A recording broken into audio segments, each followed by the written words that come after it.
Bob Stevens says I have to be either here or here. If I go out of that, I'm in trouble.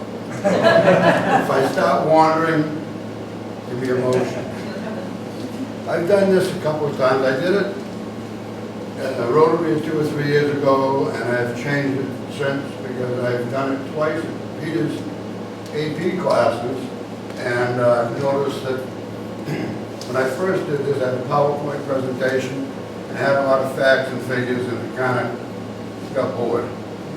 I've changed, I've added pictures, and I hope that the pictures will, as you see them, spark some questions that you might ask, because I can go through a PowerPoint presentation and show you pictures, but I'm not going to be able to tell you what it was like in the jungle unless you ask.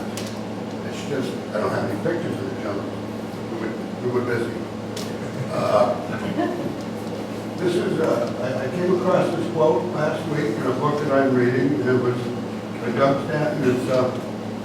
He's written 4 or 5 books. One of them, probably the most well-known, is The Horse Soldiers, which they made a movie out of. And it really hits home because, as Charlie was saying, Vietnam veterans have a brotherhood. Joe was a Vietnam veteran. Charlie was a Vietnam veteran. Clay was a Vietnam veteran. I don't know if anybody else was a Vietnam veteran here, but thank you.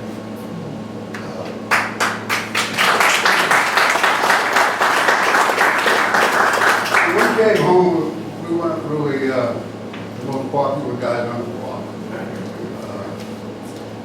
And so a lot of people didn't tell their stories. And I was thinking, recently I had an uncle that served in World War II, and I knew him all his life, and I didn't know what he did in World War II.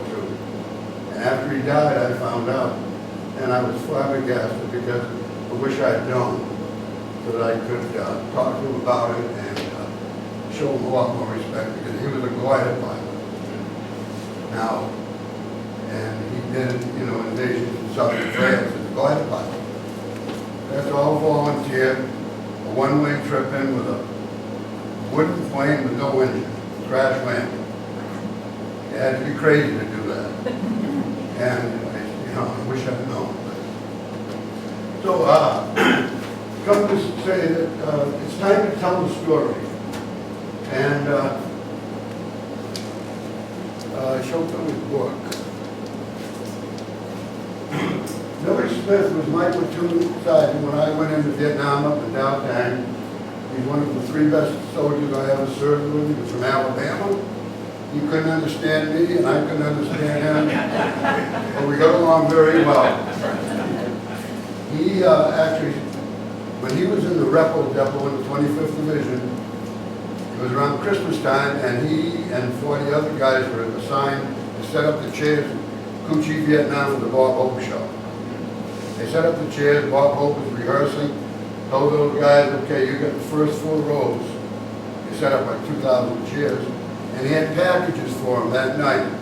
He had 5 different sets of packages, probably 20 or 30 of each. And Billy got a package, and in it was a journal. Billy was a high school graduate in Elber, Alabama, could care less about writing a journal. But he started doing it, and he kept it for a year. And he kept it in, our radios were brick 25s, and the batteries came in heavy duty plastic. Billy kept the journal in the plastic so we survived. He was in the jungles for 9 buttons. And he read it, put it away when he got home, and in 2014, he wrote a book. We have a reunion every couple of years, my platoon, and he asked guys to enter some of the things that went on, because even though we were always close, we never knew everything that was happening. We were busy doing other things. He wrote a book and gave it to us in 2014, and it tells about my platoons about a year and a half, from 1968 to 1970. Different guys had different stories to tell, being out in the jungle. We were infantry, and infantry was not, my platoon, there was only one person in my platoon was not drafted, and that was the lieutenant. So it was a place to put people. That's what we were. Okay, up the top is the CIB. If you're in the infantry in the Army, and you were in combat, you were awarded the CIB. If you look at Rank Chief General Milley, he's got more awards than you can imagine, but on top of every award is the CIB. Infantrymen are proud to earn the CIB. It means you were in combat. 25th Division is my unit patch, and was stationed in Hawaii. I was in the 1st and 27th Wolfhounds. I am a West with 11 Bravo, which means U.S. Army Infantry. Our orders were to deploy, engage, and destroy the enemies of the United States in combat of America in close combat. I was in the 1st, 27th Division, 25th Division, Wolfhounds. The Wolfhounds were famous, and we tried to live up to our reputation. We did. Infantry, there's two kinds of infantry. Mechanized infantry, light infantry. You can obviously see the difference. There's pros and cons for both. I was in light infantry, which means we carried everything we owned. Mechanized infantry, they couldn't go into the jungles because during the monsoon season they'd get stuck. They had 50 caliber machine guns, which you couldn't carry, so we didn't have any of that. They had places to put all their personal gear, and they had a lot of ammunition. But they made a lot of noise. They were good if there was actual attack, but you couldn't sneak up or anybody or ambush anybody. They made too much noise, and I know I talked to a lot of the guys, they actually slept underneath their machines because an RPG would go around them, would go through the steel. And once the RPG went through the steel, it would ricochet all around inside, maybe light up some ammo, probably kill everybody inside. So most of the guys, they used it for storage. They did a lot of walking too, but they didn't have to carry anything like we carry. Leg infantry, we could go anywhere, as long as our legs would take us. And as you will see, we carried a lot of gear. And in Vietnam, where I was, the southern part, it was always 95 to 105. Humidity was unbelievable. The first thing you did in Vietnam was take off your shirt, get a sunburn, and then it didn't bother it the whole year. Okay, this is Vietnam here. It was divided into 4 corps. I Corps was north to the DMZ and about these were the Marines, 1st and 3rd Marines. Jake was up here. I don't know what he was doing.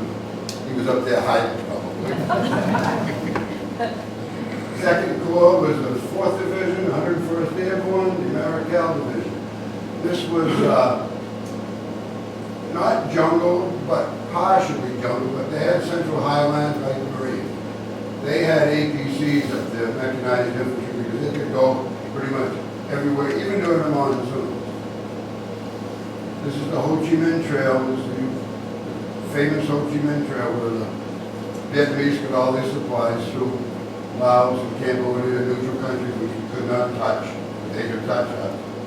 3 Corps was this area that stopped the Vietnamese from coming through what they wanted, which was Saigon.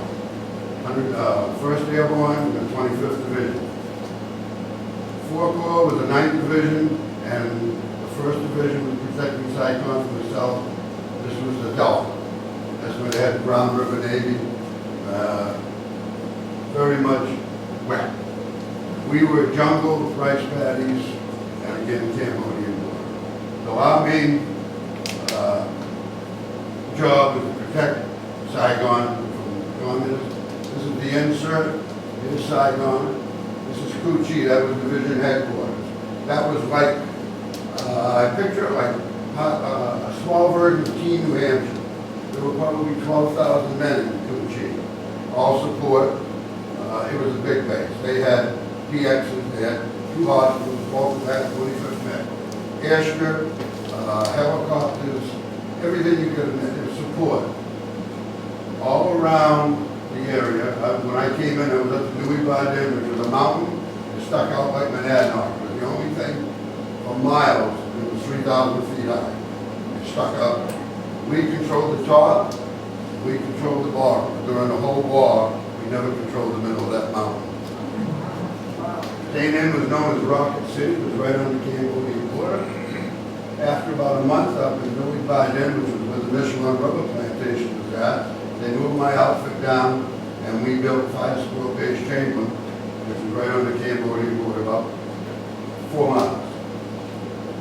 Every day we got a convoy from Kuchi to fire support base Chamberlain. We always had one company of wolfhounds in fire support base Chamberlain for support for the artillery. This was our rear. Nobody in Kuchi ever wanted to come to fire support base Chamberlain. Convoys came and they went home. They had showers there, this is in Kuchi, they had beds, they had wooden buildings. I'll show you pictures of fire support base Chamberlain. We built it during the monsoon season, and that was our home, that was our rear.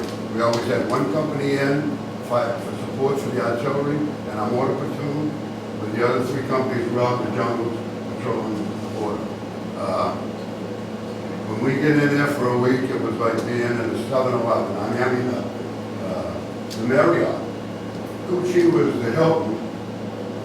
Fire support base Chamberlain was the Marriott. I'll show you the Marriott. This is the Marriott. These buildings weren't here when we were there because those are wooden structures.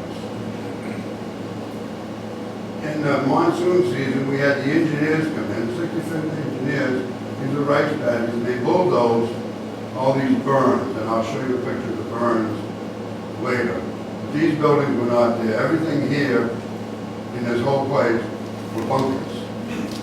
Fire support, firing positions, just plain bunkers. We had 105 batteries, we had 5 cannons to fire for us. They had a range of about 5 miles. We had a mortar squad in here that had a range of about 3 miles. So whenever we needed help, we called in and they would fire instantaneously.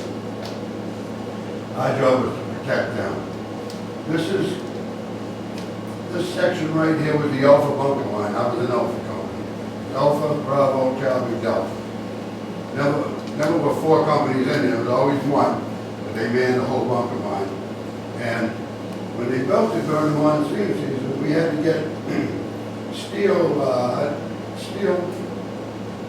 don't know what the terminology is, but it was Charlie probably knows. It was steel so that we could get a 3/4 ton truck to drive over it. Because if you didn't, AM2 matting.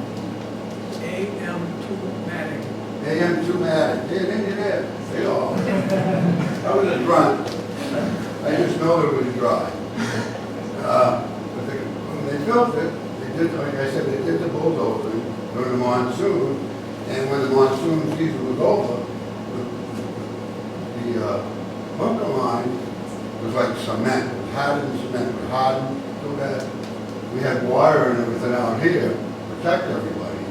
But this shows you trenches so that the water during the monsoon season would get away. These are engineering stakes that we drove into the ground and 2 end and cross pieces so that when we came into the chamber with all our gear, you see pictures of it, we could back up to it, hook it on, and then when we needed to hurry, we could pick it up. Like a fireman's night hitch. You know, we were ready, but we didn't have a fire hose. We had a lot of ammo, which you'll see, and you see the guys who are probably drying their feet up. Just behind, this is a bunker you'll see in a minute, and there's a sleeping quarters here. Right behind it was the artillery. They could fire all the way around, but most of the time they were firing here because this was where the Cambodian border was. And like I said, they could fire 3 miles. They could fire more than 3 miles, but for effect, they were very effective for 3 miles. After that, sometimes they had short rounds. But you can see that everything down here, everything here was sandbags. If we weren't resting, we were filling sandbags for protection. They would fire over our heads, and we loved those guys, and they loved us. Okay, this is the say, this is my crew. This is the same place we were standing. You can see the depth of the ditches. Burn barrels, everything we had that we didn't need, we burned. We burned every letter from home. We couldn't let the Vietnamese, the NBA get a hold of our letters because of support back home that we didn't like, and it would be tough on the families. We had burn barrels, we burned everything. I mean everything. That's a corner bunker right there, and you'll see a picture of the one that's right here. These are the guys who say what they're doing. The most important thing is trying to dry our feet out. Because you'll see the jungle boots down the road, but we were constantly wet.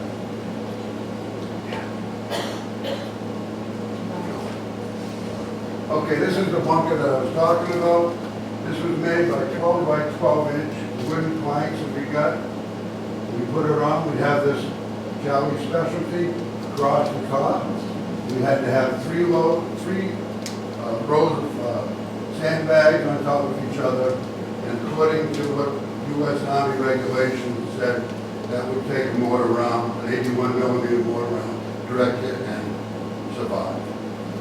We never tested them, but we took it with. In front of it, where you saw culverts, there were firing positions, sandbags on the other side. This here was where we stored our ammo, an M60 machine gun on top, and you can see through it there was probably 4 firing ports on the inside of this bunker and on the sides. Again, those are the where we hooked our gear, same ditch. This is a bridge over that to get to my sleeping quarters when I was in Fire School Base Chamberlain that I made myself, and anything that I didn't pump out in the jungle, like I had a tape recorder, I left it there. I tried taping messages to Lynn and sending them home. She had a tape recorder we could send it. The first night I started that, we got incoming. I had to tell her there was artillery firing up so she wouldn't get concerned. That's the only time we did it. That's the only time it worked. Okay. There's my sleeping quarters. There's that mean fight machine. We built these out of culverts the engineers brought in. Again, the steel. All the wood was from ammo cases from the artillery after they fired. We got the wood and we could build some kind of a sleeping quarter. This was like a suite to us when we were in chain. You can see what everybody's doing, drying their boots out. Again, we got our ammo ready to go. In the background, you don't see any wooden buildings. They're all bunkers like this. Again, sandbags for protection. On this bunker line, we had a place where the choppers could come in. This was an Eagle flight coming in. You'll see more about that later. An Eagle flight with 7 choppers that came in, picking up nothing but soldiers and bringing them somewhere. These are the berms that the engineers built in the monsoon season, and they were the strongest cement. And then you see the lovely burn barrel. Now you can imagine the smell of this place in the morning when everything was being burned. It was better than the jungle. To show that Chamberlain was not quite civilized, we had some Arvins at post securities, and they had barbers. And one night in the bunker log, they found an 18-foot python that was swimming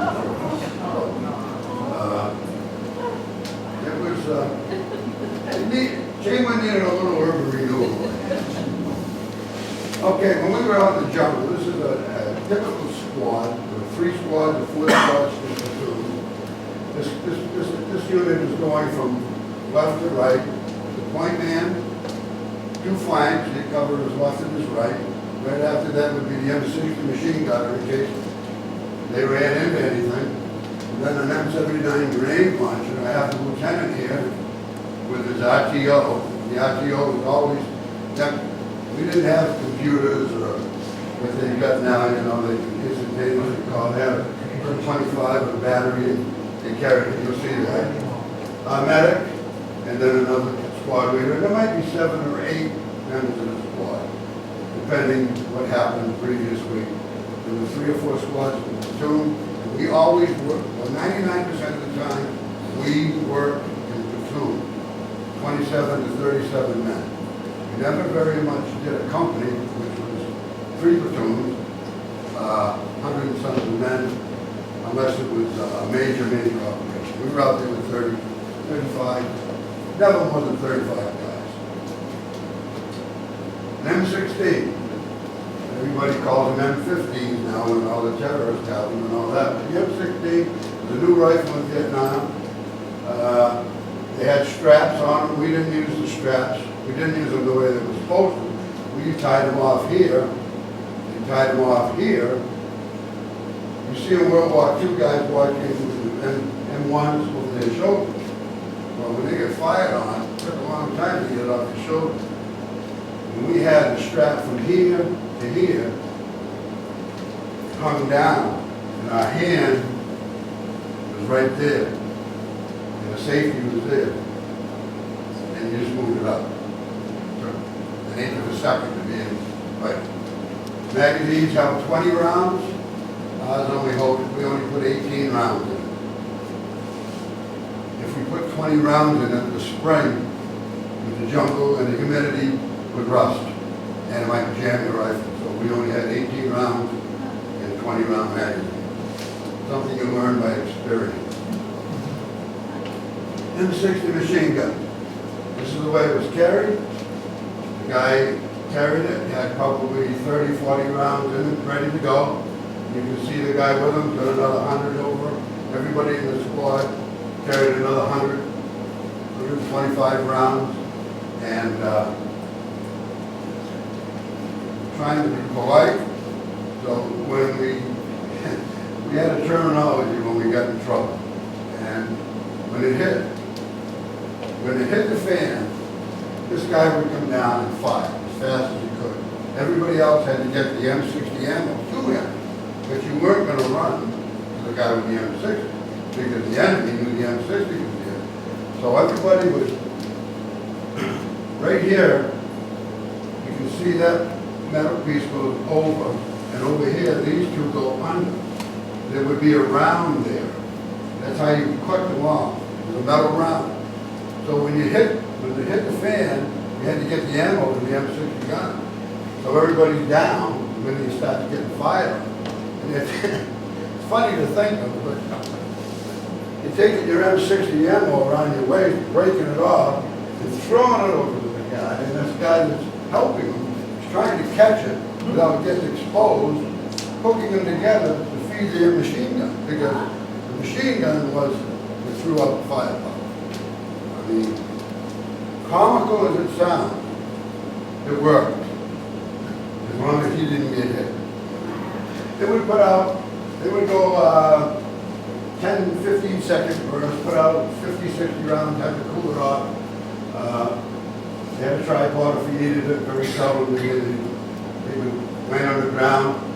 You could overheat the barrel, they had an extra barrel, that would just cough off, come in and put another barrel in. Because we had to keep, and we had 3 in the platoon. So when we got down, when we got into it, everybody else was firing their weapons. The M60s were firing, there's 3 of them, and we threw in hand grenades. So it was quite impressive. But this guy, you didn't give the M60 machine gun to somebody you didn't trust. And we had the best machine gunner in the Army. And you've seen pictures of him, but he was a cowboy from Oregon. And he loved that machine gun work, he loved his horseback. And 79 grenade launcher called a thumper. The guy that carried that had a vest. It had HE, it had white phosphorus, it had tear gas, but mostly you go HE. And it was like a shotgun. You breech loaded, put around it, fire it. He aimed it up through that sight, and for the first 40 yards, it would not arm. So if he had to shoot a guy wanted to shoot Charlie, he'd probably kill him, but the bullet would not blow up, it'd probably go through him. But it didn't arm until along the way down. And they were like hand grenades. And the guys that had those were deadly. When they first started using them, they had to learn, but they weren't. In Vietnam, you learned quick. OJT, on-the-job training. And these guys, we had 2 of those in every squad. And they were just pumping out hand grenades. and they could go a lot farther than we control. The law, fight anti-tank. When we were in Vietnam in the jungle, the enemy didn't have any tanks. We had 2 or 3 in every squad, and that is expanded. As you can see, he's firing. You take this part right here, and it went in here. So it was only this big when you carried it. It was made out of fiberglass and had 1 round in it. It was an 8mm round like a mortar round. We love to carry them because we use them for bunkers. If we came into a bunker complex with no tanks, that would do a job in a bunker. Unfortunately, you had to make sure no one was behind you because it had a 25-yard backflap. So we go that way and that way. I guess it's probably a good weapon if you was around. After we fired it, we had to break it because if we left it, there was only 1 round and they didn't refuel it. They didn't fill them up. But one thing about the soldier, he didn't have to carry it anymore, so that's one thing he didn't have to carry. But he broke it so that the enemy couldn't use them as mortar tools. And we made out of fiberglass. Okay, a bayonet. You always see the charge of the bayonet. In the infantry, if you're going to use your bayonet, you're in big trouble. It means you're out of ammo. We didn't use this. It fit on the end of our M16. We used it mostly for digging. We didn't have to dig a lot during the monsoon because we were in water. But when we got hot in the dry season, we would dig in. And we didn't dig in for ourselves. We dug in to bury stuff so that the enemy would use our C-ration cans or anything of any value. We had to bury it because they didn't use it. But we did most of that with digging. So you can put it on an M16 and use it like a shovel or a pick. Canteen. I had 4 of these, sometimes 5. They were rubber. I got a steel one here. I got stuff over here if you're looking at, show you some interest in things. I carried 4 to 5 gallons of water every day. Not very good water. When we send the Kool-Aid. Now, think of great Kool-Aid in a rubber container. You ever drank out of a rubber hose? Okay? With horrible water at 100 degrees. But we had to drink the water because we the medicals always give us salt tablets because we had to keep fluid flowing at each. So we carried a lot of water. Okay. I don't know if you've ever heard of a claymore mine, but this was every infantryman's major weapon at night. Every night when we were out in the field, we set up ambush. We never just had a picnic. We would set up in case for defense purposes, but also to ambush any of the enemy that happened to be diddy-bopping through.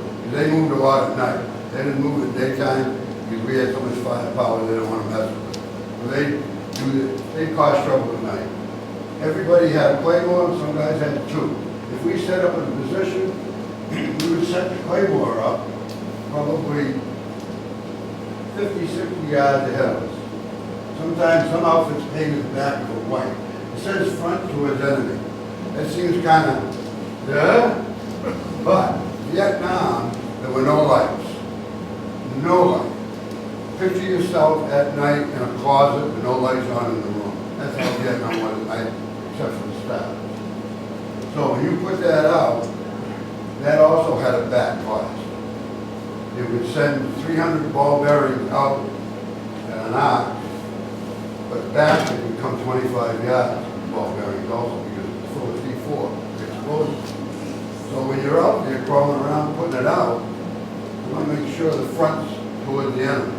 The only way you do that, you could feel the curve, but if you didn't, if you felt the letters, you know the front towards the enemy.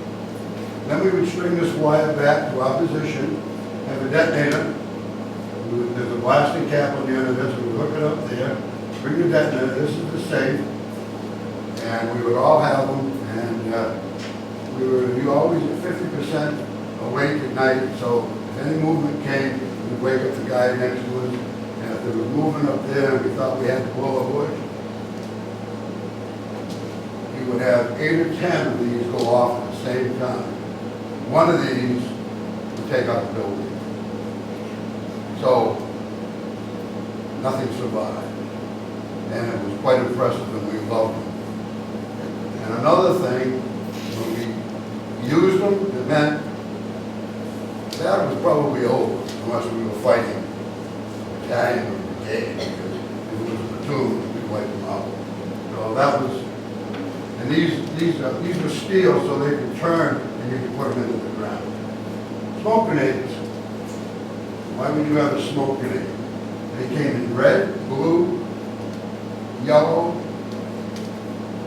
green.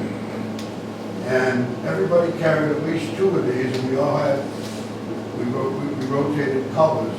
And this was so that when the choppers came in to resupply us for fire mission, the choppers were going to blow the world apart, because the enemy monitored our radios, our Perk 25, they could get on the same, and no, we would say to the chopper pilot, okay, we're popping smoke, we're east of the smoke, we're popping red smoke, he'd say, popping red smoke, and then he'd know who we were, we're popping blue smoke.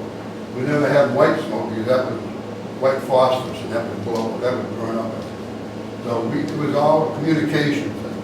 Let the chopper know where we were, so that they wouldn't blow us up. And they'd blow up the bad guys.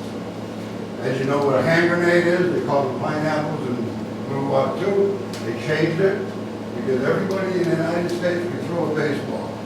Every male can throw a baseball. So they made them the shape of a baseball. So you get more distance, and it's actually bigger than it was in World War II, so you can throw it far. And we didn't do this 1 o'clock, 2 o'clock, 3 o'clock stuff. When we popped the pin, we threw it. We could throw it far enough so when it got to where it was going. Okay, we had steel pods and we had bush hats. My bush hat said New Hampshire and Win engraved. When I was in Coochie once, I got my bush hat engraved. 1 week before I came home from Vietnam, it was stolen. I cried. Bush hat weighs about, compared to the steel pot, that weighs 3 pounds. This weighs about, I don't know, less than a pound. And we wore them as much as we could, but we were in the jungles with vines and stuff. We'd have to live a steel pot in case we got hit. And the steel pot was a lot better for protecting stuff. Because anything that you wanted to keep, there's a liner in a steel pot. I know I'm out of the film, Rob, but there's a helmet liner. So if you wanted things to stay dry, you put it there, and you put that on. If you had it on your hat, you stay dry. Hopefully you didn't go over your head. Another thing is your steel pot, believe it or not, we used to be cooking. But you'd have to take the stuff out before you did that. Okay. Bug juice didn't work. But they always supplied it and we used it for our advantage. We were always in water. So we got ringworm, jungle rot, big sores, and if you put bug juice on the sores, you would get it infected. It was better to have infected legs. You get a couple days back in Coochie, drying your legs, and worried about the infection. So if you had real bad jungle rot or ringworm or anything, that was the Curicone. You put it on, it got infected. After it got bad, it shipped it back to the Coochie where they had wooden buildings, beds, cots, movies, clean drinking water, hot food.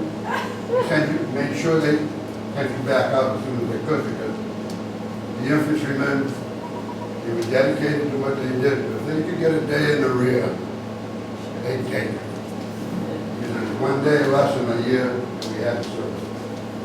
Okay, I've got sea rations over there that showed you. Now, this is my first mission. We were going out for 6 days, and they said, okay, go get C's. And I was the new guy. Nobody liked new guys because they always made mistakes. And if you made a mistake, you probably get somebody killed. So they kind of stayed away from you until you proved yourself.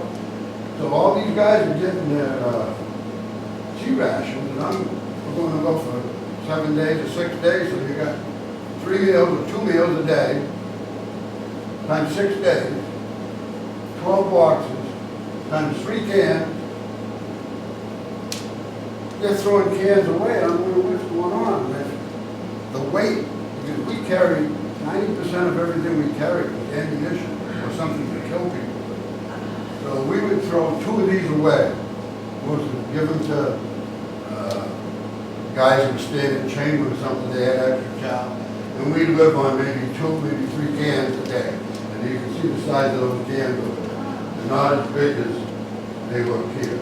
In that pack, and it shows you, there's the P-38, the Marines called them John Wayne's can opener. And I've got a little stove over there I made last week. First time I made a C-ration stove in 54 years, and I did it with a P-38. And what we would do is we would take our C's, open it, leave the top like 3/4 open, like this one over there you see. The can is punched out with vents on it. And you take a little piece of C4, which was an explosive, and you light it with one of D.D. Bean's matches that were in there, and it would heat your chop. You had to let it burn out, because if you stomped on it and put it out, it would blow your leg off. You could burn it, and you could stomp on it, but if you did the combination of the two, you'd probably have a funny time walking. We got toilet paper, matches, DDB, it said DDB, Jeffrey, New Hampshire, tropical blend. It didn't work half the time. When I had a reunion for my platoon in 2008, we came in from Manchester and I showed them DDBs and I said, there's one of those matches that didn't work for me. They all gave it a cheer. Nothing worked. I mean, it worked, obviously, but it took a while because humidity.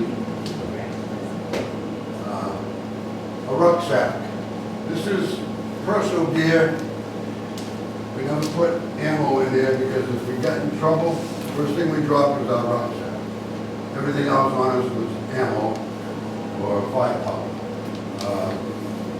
Camouflage, very lightweight, made out of pretty much the same material as the poncho liner. We didn't get those until later in the war, and they had a rack, but we just had it strapped over our shoulder. We got extra weight, was a no-no. Jungle boots, these are pretty jungle boots. I had a pretty pair like that when I got to Vietnam, and I got a pretty pair like that when I came home from Vietnam. They're made out of, they had a steel plate in the bottom, leather, and fabric, corduroy or something. And these are, look back, these are holes in them for the reason they weren't going to keep the water out of your boots in the jungle. So when you step down, hopefully the water would go out your boot, so they thought you would circulate it and everybody would be fine. Didn't work, but it was a good attempt. Okay, you put all this gear together. This is a light infantryman with a brick 25. This is what it looked like with his gear. That's his poncho liner, his canteen. He carried a light load of ammo because his main purpose in a firefight was to communicate with artillery, choppers. He stood next to the lieutenant. So he had a light load. And you can see he's got the 25th Division badge. I don't know if it's a wolfhound or not, but that was our gear. This is a regular outfit. This is an entrenching tool, which we did not have. We dug holes, like I told you, with our bayonet. These are the smaller rucksacks earlier. As you can see, some people had their wives send nylons so that they could put more C rations and hang them off their gear. He's got a rack too. But you see the M16, the way it's like I told you, he's there to there. So if he was on his shoulder, they're taking a break, obviously. And that's probably the lieutenant because the RTO was right next to him. I don't know if anybody you know Dave Luigi. I know, Ken, Dave Luigi was, he worked in Troy, lived in Jaffrey up to a couple of years ago. He was an infantryman. He and I had a special bond. We didn't serve together, but we talked a lot. And he knew that I walked point, and I knew he was an RTO. And I said, Luigi, you gotta be crazy to be an RTO. I mean, you got that stupid antenna sticking up. I was like, he said, crazy? You gotta be crazy walking point. You're the first fool that they're gonna shoot. Well, we had an argument and probably lasted until we moved out of town. Nobody ever won. Because we said we had jobs to do, they were all dangerous. Somebody had to do it. But that's the RTO. He got smoked. An Eagle flight, I told you, was 7 helicopters. 1, 2, 3, 4, 5, 6, 7. Those are all helicopters that are carrying troops. These are gunships. Obviously, this is not the first load, because this guy's standing around like he's dreading traffic, so it's not a hot LV. We come in, 7 choppers. The dual gunners on each side will be firing their M60s on both sides. These choppers will be waiting for any return fire and shoot rockets for a hot LV. You didn't know if every LV was a hot LV until it wasn't. You didn't know until you got on the ground. This is the way we rode in helicopters. You saw helicopters that door in Vietnam. We didn't have any door. This is 7 men. There's 2 on each side riding the rails. You can see their feet on the other side. And there's 3 in the middle. So there's 2, 4, 3 in the middle. Dual gunner on each side with an M60 and a pilot and a co-pilot. Now, that's a big target that's coming in, dropping off soldiers. So we didn't ride in seats, there were no seats. We just rode, and our gear kept us on the chopper. When we started to get close to the land, that's how we got out. We jumped. The chopper would hover. Well, he wouldn't hover. He'd come in, and then he'd be gone. And the last guy out had the longest drop. So you had to be quick, because I remember my first helicopter assault. We were up in Michelin River Plantation. My first one, never jumped out my practice, but never real. And I'm scared. And we're coming in, and I'm jumping, and I see the ground. So that's not bad. I jumped. It was elephant grass, 8 feet high. To the grass. When I hit, rolled over, rode down the hill. The guy that wrote that book stopped me, and I don't even want to tell you what he told me in his Alabama drawl. So we didn't waste any time. This is the dry season. This is probably a company size because there's 2 radio telephones. One for battalion, probably one for brigade, and that's probably the lieutenant. And this is the dry season, so they're spread out. Point man's up here, that's his flank. And depending what kind of territory we're in, is how close and how far we were from each other. When I walked point for almost 7 months. I liked it, believe it or not, because I was good at it, and I trusted myself better than somebody up ahead that I didn't trust. Maybe not paying attention, missed something, and I'd catch it. And in the rice paddies, we were quite a ways away. In the jungle, we were no more than half the distance of that door. Everybody could see everybody. And so often I was carrying a machete to cut my way through. That's the dry season. The wet season is there. That's the wet season. And that's constant everywhere. This is jungle. These are rice paddies. We lived in rice paddies. These are burns. We never walked the burns because they were booby trapped the burns. GIs are always lazy, take the easy way out. And if there's a nice burn to walk on its drive, they would do it. The Vietnamese knew that, they would booby trap. So we lived there and not there. And we beat out week, 2 weeks at a time. We didn't shave. We had no sanitary, other than that toilet paper, that's what we had.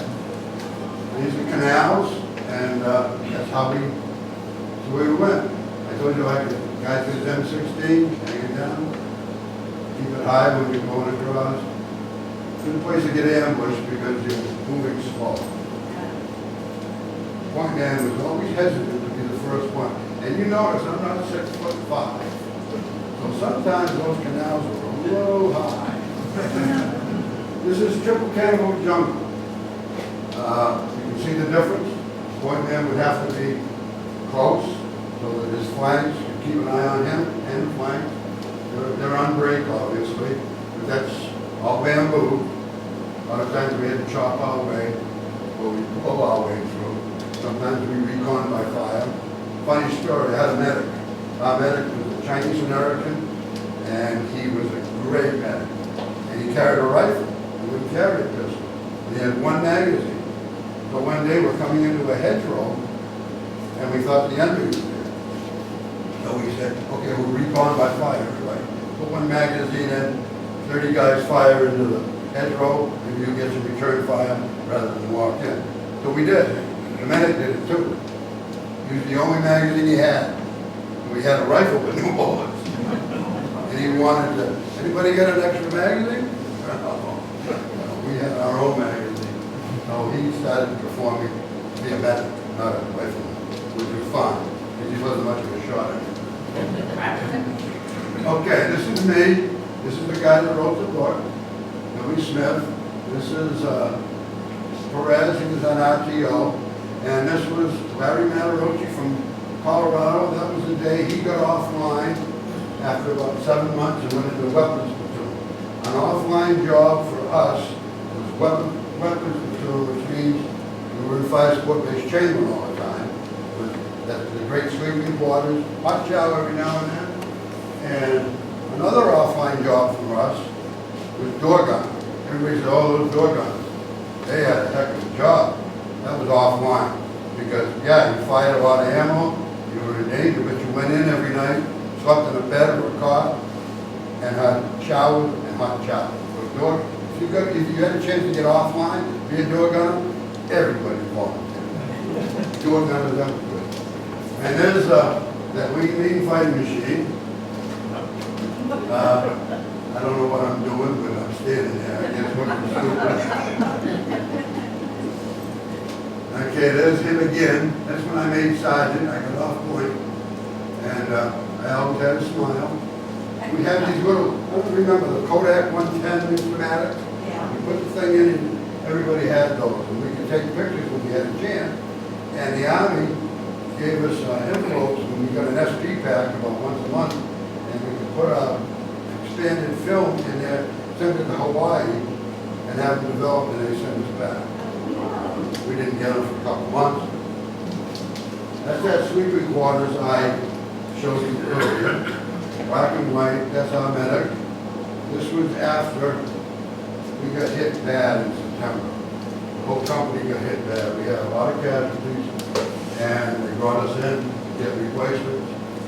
And we were not in good moods. We were just resting for about 5 days before they got enough replacements. We had 3 platoons that night. Every one of us different locations, and every one of us got hit the same night, 10 times. They had to bring in the lieutenant colonel out of Pucci to take command of the Wolf Alpha Company because we only had one officer. The headquarters company got wiped out. So our captain, radio man, and we had a West Point guy with a forward observer. They all got wiped out initially. We went. 2 platoons ran into ambushes, we ran into booby traps. And we all had to have medevacs. We ran at night, lit up the place, and we got out of there the next morning. Leg shot hand. My squad, Billy Smith, the guy that wrote the book. Again, that idiot. My buddy Cooper from Arkansas, he took me under his wing when I came in. I couldn't understand him either, and he couldn't understand me. Cleveland was our machine gunner, as our medic. You can see the guy with the sunglasses. He was a piece of work, and this guy was from California. That says it all. No Bigley and I came in at the same time. We had our first reunion in '93 in Washington, D.C. We hadn't seen each other since 1969 and 70.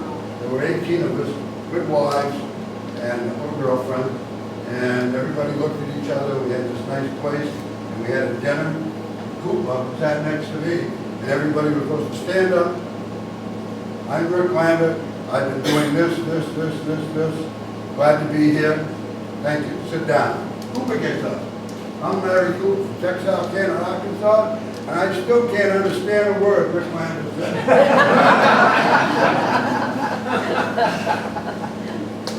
Okay, you know what that is. Back in 2008, I had a reunion in Manchester, New Hampshire. Brought him to Jaffrey, brought him to White Mountain, had a cookout at my house.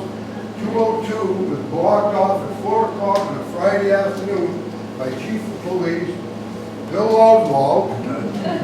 The guys still talk about that. It was rush hour, 4 o'clock Friday afternoon, shut down 202 so the people could be on River Street taking these pictures. We had like, I must have been 16 lives of people taking pictures. After we were done, they let the traffic go through. They still talk about that. Shut down a U.S. highway to have pictures. Only the wolf found it. Okay, this is one of our reunions in Washington, D.C. at the wall, looking at the statue, criticizing it because one of these guys had dog tags around his neck. We didn't have dog tags around our neck. Why would we have dog tags around our neck? The identification. We put a dog tag in each boot for our bootlaces, our belts had a name on it, and our helmet had a name. So if we got blown up, they hoped to find one of our legs, our body, or our head, so they could identify. And it didn't make any noise. Okay, U.S. military deaths in Vietnam. 69 and 70 are the two biggest years. And everybody thinks that everybody in Vietnam was in the infantry. There are 11 men in support for every one infantryman in the field. The infantrymen made up 9% of the total troops in Vietnam. That's the Marines also, but made up 65% of the casualties. So if you take 65% of the infantrymen, add in helicopter pilots, you're probably up to 80% of all casualties, helicopter pilots, medics, and I mean the engineers, they lost guys. We had engineers out there because we loved engineers because they carried C4. If you remember me telling you, the C4 was what we used to cook our food. So every time we had an engineer, oh, buddy, how are you? You need any souvenirs right now? You got any C4? Give them £1 pound. The engineers loved us and we liked them.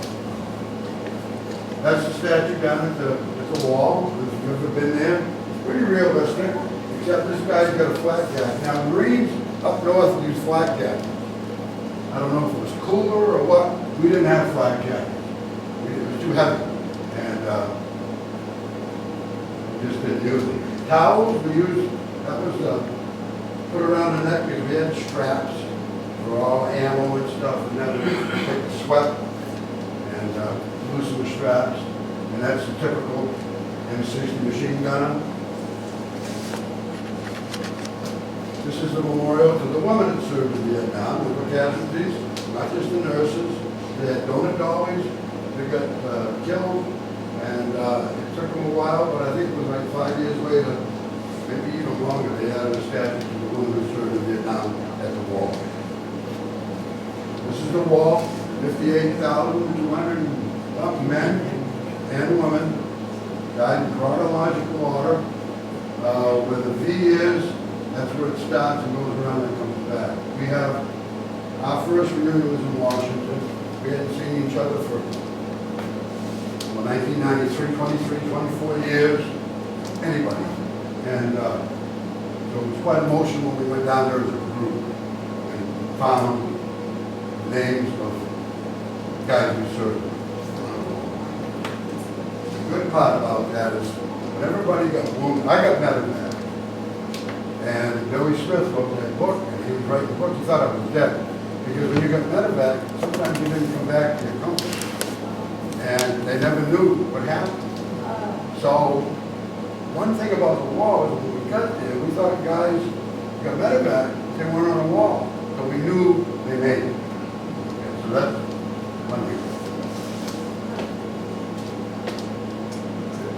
think that's it. That's it.